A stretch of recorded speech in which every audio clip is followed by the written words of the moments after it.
Hi everyone. Thanks for your hard work this first week. This is the next week's introductory video and just want to talk through a few things. So first, I got a question from someone in email on why Google Drive. And to be honest, Google Drive because the same reason of why is the course designed this way, to be practical. I would argue that in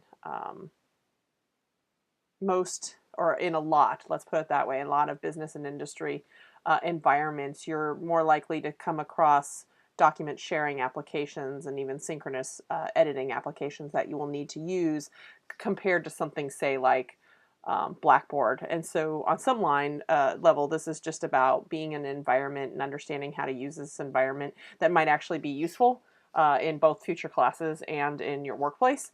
And then also, I'll just confess I'm not a big fan of Blackboard, so that's why Google Drive as well. So why Google Drive? Also, just why the course is designed this way. As a 1 credit hour course, it's meant to be practical. You all can write, and especially if you look at your kind of introductions about your strengths, all of you already know that there are certain things that you do well with writing. So the best way to approach this class is just to take it as an opportunity to continue improving as a writer. And so if you identify things that you want to work on during the course, that is great, and just work on those. As long as you kind of do that, and that's kind of how I've designed the course, then hopefully everyone's along for a good ride. Okay, what else on my agenda? Why Google webinar dates? Okay, so webinar dates, you can see them here in green. They're also changed down the document. Tuesdays from 7 to 8 p.m. seem to be the best time for catching everybody. So our first webinar, synchronous webinar, will be on June 2nd from 7 to 8, and our second one will be on June 9th from 7 to 8. In both cases, I will record the meeting, so if you were one of the few people who could not make it at that time, or say something comes up like, I'm sure some of you have children and, they come up, things occur, or work sometimes pops up, you'll be able to make it. But I do really hope that you try to come to the live meetings. Okay, a couple things based on what I saw with this week's work, and then also to kind of give you some tips for next week. So the reading, thinking, and reflecting notes.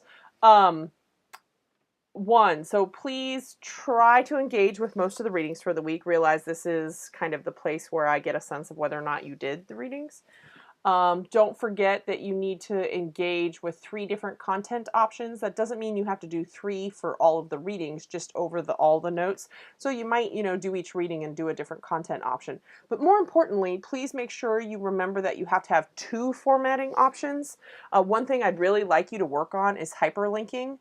To make sure you know how to do that. So hyperlink by clicking on a word or selecting a word or a phrase or sentence, and then come up here to the little chain icon, and then you paste in the URL to whatever text wherever you want it to go. You might also, well, some of you already started working in images, and also don't forget citations, that you do need to cite both the text you're using, and some of them might not have full citations, and that's okay. Just something there that acknowledges that you know where it came from. And then also, if you use images, cite those as well. Oh, cursory proofreading. Please note that G Drive does, up here under Tools, have a spelling check. And also, you might want to check under the add-ons. They have a bunch of different options that you can add to what you might do in Google Docs. So maybe play around a little. Okay, so that is the reading notes. Now go forward. Now, this week, for the first time, you do the rhetoric and the world assignments. I want to stress this is probably where most students in the past, and I've taught versions of this assignment forever, kind of lose points. On the rhetorical analysis, please notice that you need to both identify these elements in the text and then discuss in detail the assigned element. So you'll notice for each week there's an assigned element. So make sure in that discussion in detail you're talking about how it works rhetorically, meaning you're talking about how the message is crafted to meet the needs of that specific element, and also how the other elements navigate to help meet the needs of that specific elements. And again, types of appeal, both pick one and discuss it. So don't just say it's obvious they're using pathos because, you know, say for car advertisements, they're a woman in a bikini and that's supposed to engage emotion. Um, talk, you know, kind of in detail, talk about what that means, how they're doing it, how that argument works. And again, folks, this is a learning activity, so you're meant to take the time to think it through as a way to learn. Don't stress about necessarily doing it right or wrong. Just sincerely engage with it. I will say this though: occasionally, sometimes folks pick objects to analyze that are either sarcastic or ironic. And make sure, if that's the case, that you're aware of that and you talk about that as the purpose, because I always kind of chuckle. Sometimes folks will find advertisements they're not technically advertisements, they're spoofs of advertisements, and then try to talk about it as it's a legitimate advertisement. It's like, no, this is sarcastic or ironic and spoofing this. So keep that in mind.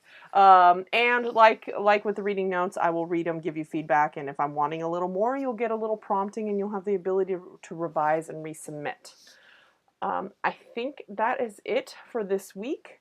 Again, if you have questions, feel free to ask them. I do appreciate, though, if you ask them in the schedule, like folks have started to do, because what happens is then I answer them and everybody learns from that. But also feel free to email me.